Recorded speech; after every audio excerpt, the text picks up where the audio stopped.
This is Radio 84 MHz, broadcasting from the bustling streets and hidden alleys of Vietnam.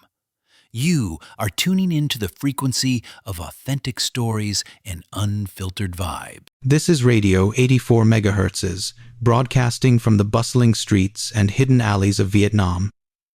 You are tuning in to the frequency of inspirational stories and unfiltered vibes.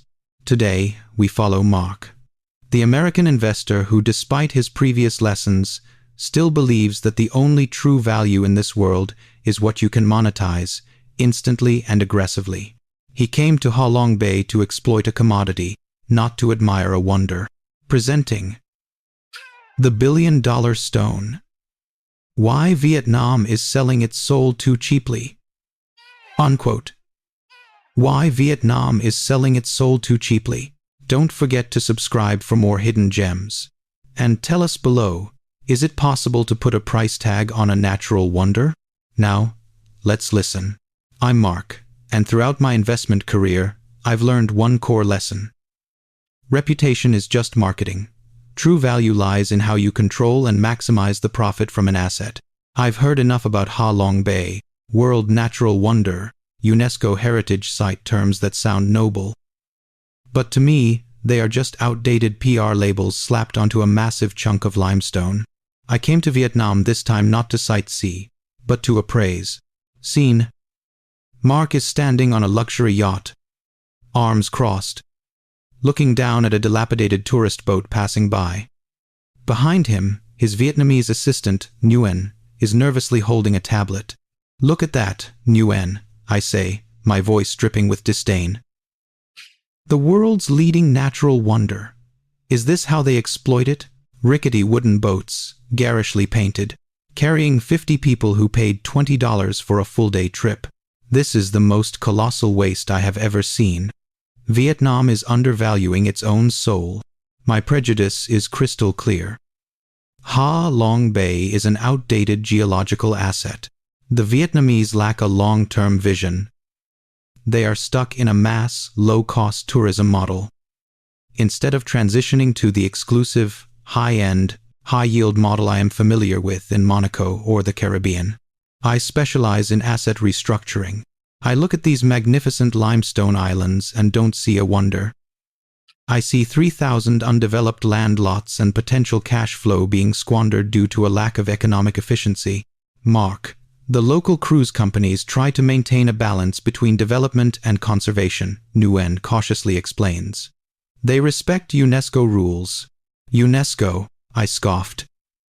Nguyen, UNESCO is not a shareholder. They don't pay the bills. Those rules are just an obstruction to profit. If I take over, we'll scrap the whole thing. My plan is simple and ruthlessly Wall Street-esque. 1. Eliminate. Confiscate. Buy out all traditional tourist boats and aquaculture rafts that clutter the view. 2. Exclusivity. Build a private, high-end yacht marina and faux-exclusive eco-resorts on select islands, catering only to the ultra-rich paying $5,000 night. 3. Branding. Rename certain areas to create artificial scarcity, rebranding Ha Long as the Mark Bay Collection. Mark. The Vietnamese government is very strict about conservation, especially after several minor environmental incidents. Nguyen reminded me, his voice almost pleading. Strict? They are so strict that they allow tourists to litter, fishing boats to enter restricted areas, and have a poor sanitation control system. That's not strict, that's managerial indiscipline. I cut him off. I see a lack of organization, a lack of professionalism in managing a multi-billion-dollar asset. It infuriates me.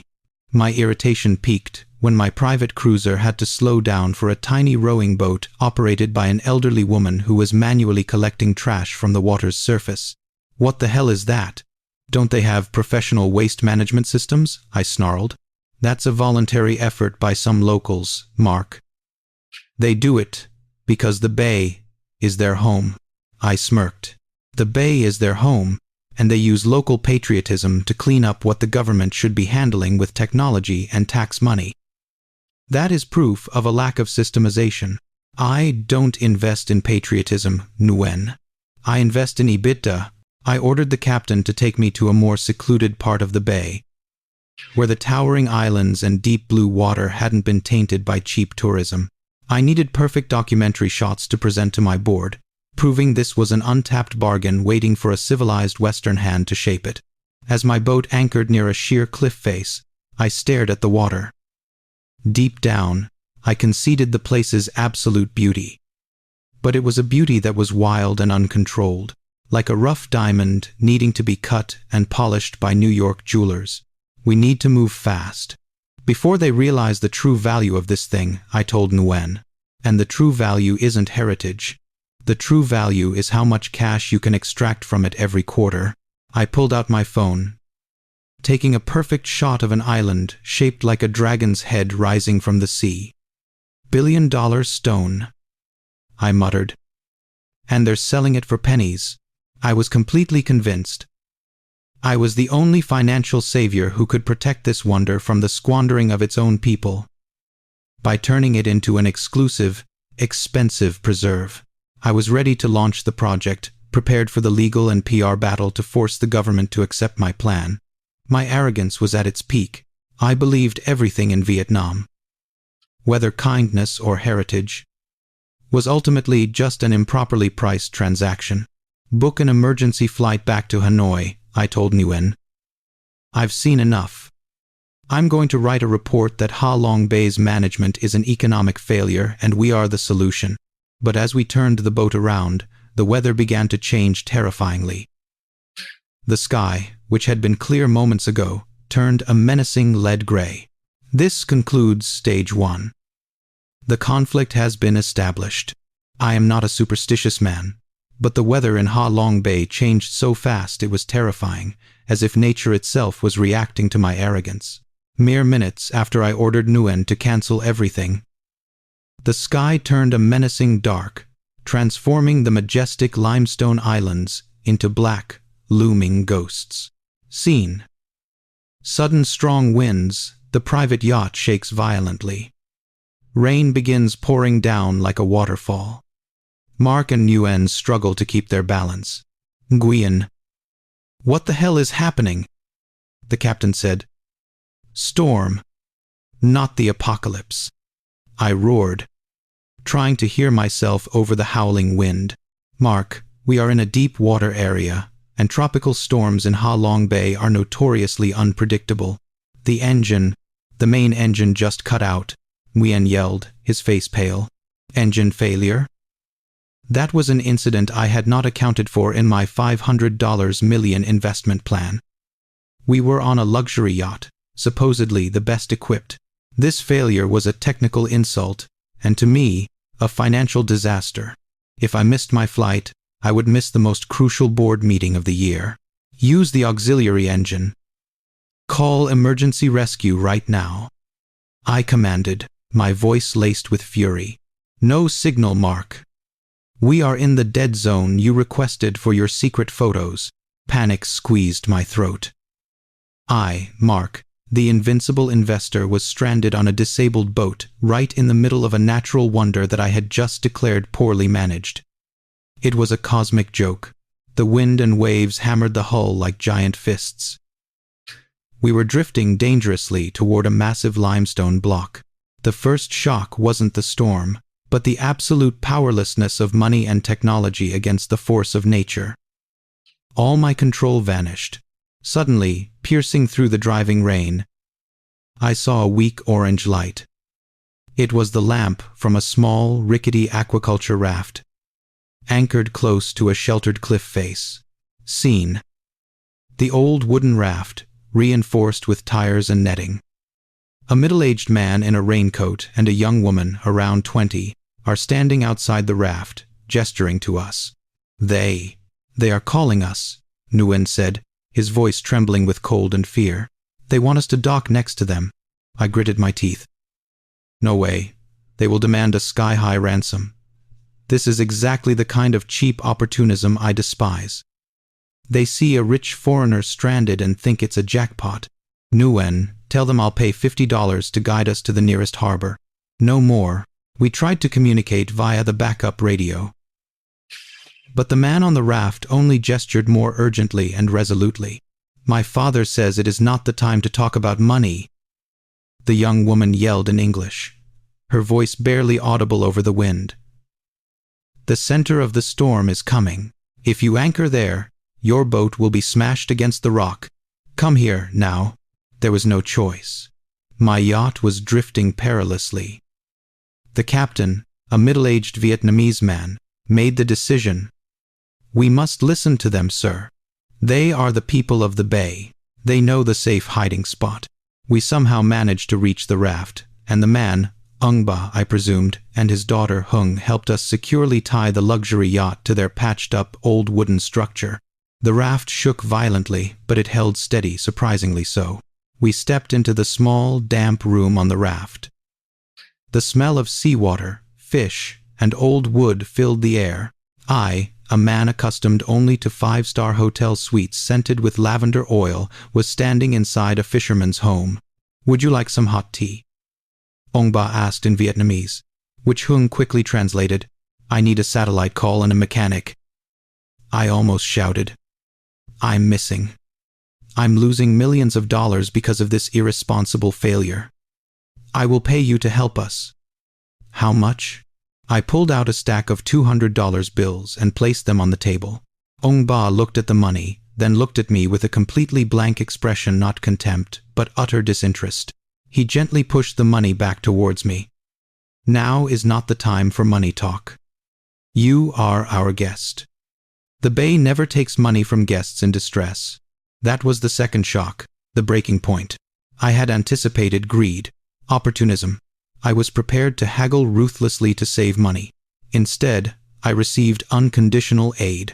But why? I stammered. You are risking yourselves in this storm. Your structure could be damaged.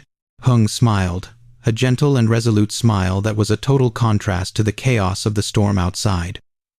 This raft has been here for 30 years, Mr. Mark.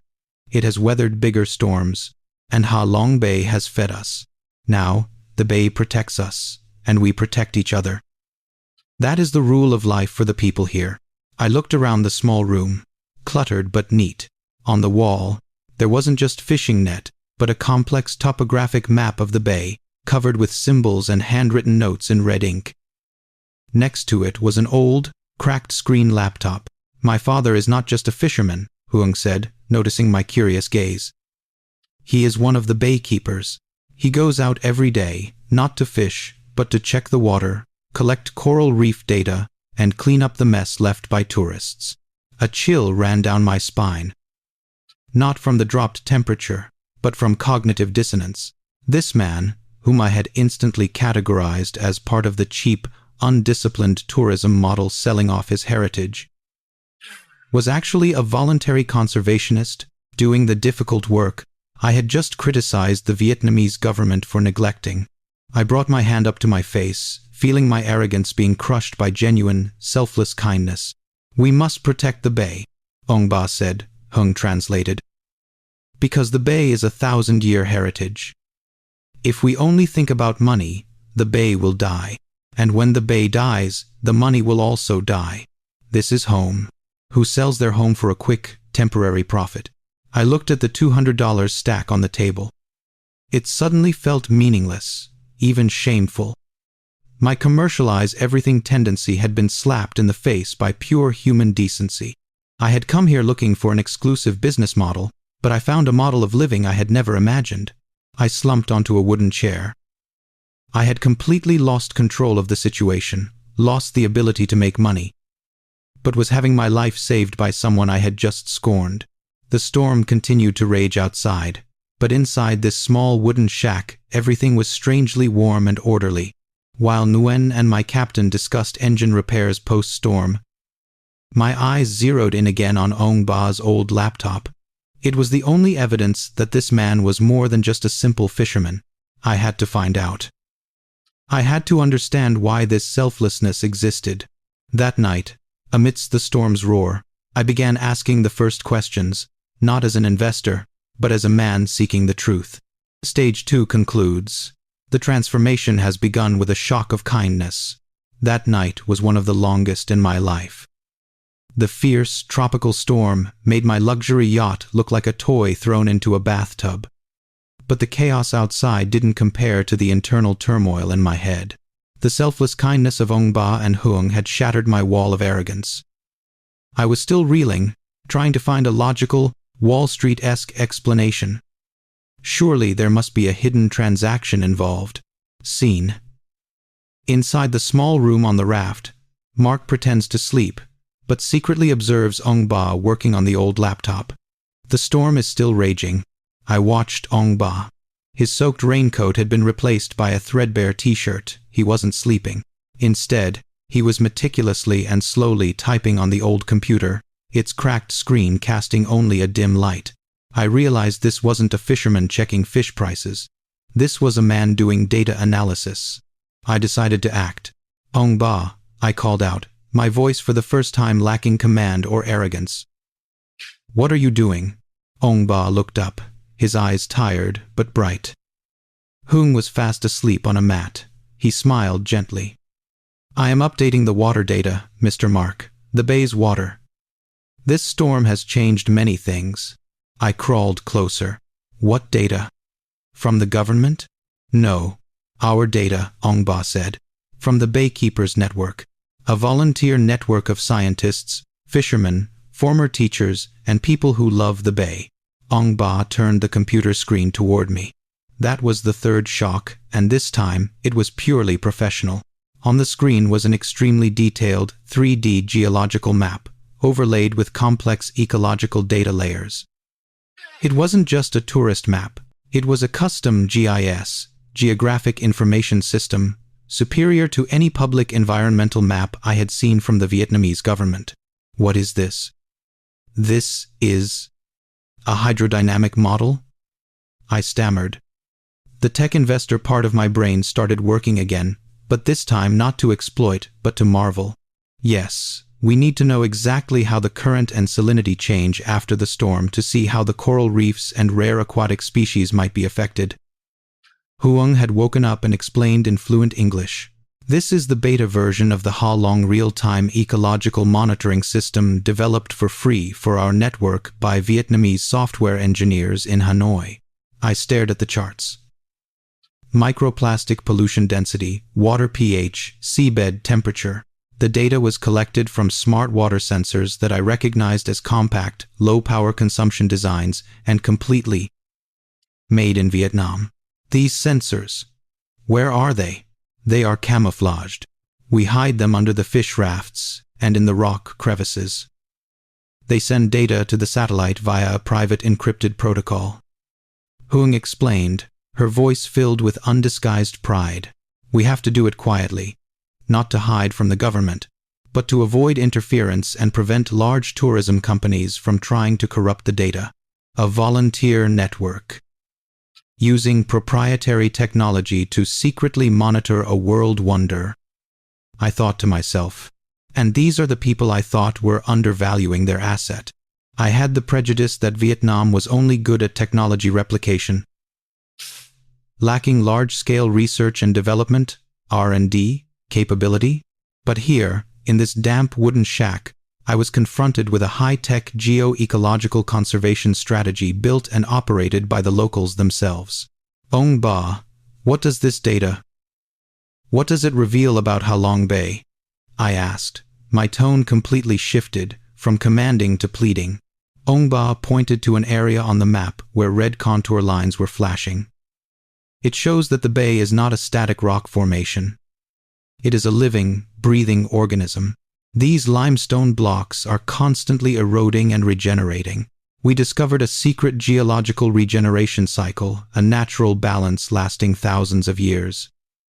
If excessive tourism or concrete jetty construction breaks this cycle, the bay dies. The bay's true value is life, not nightly rental income. Hung emphasized further. My father's and the network's vision is 1,000 years, not 10 years.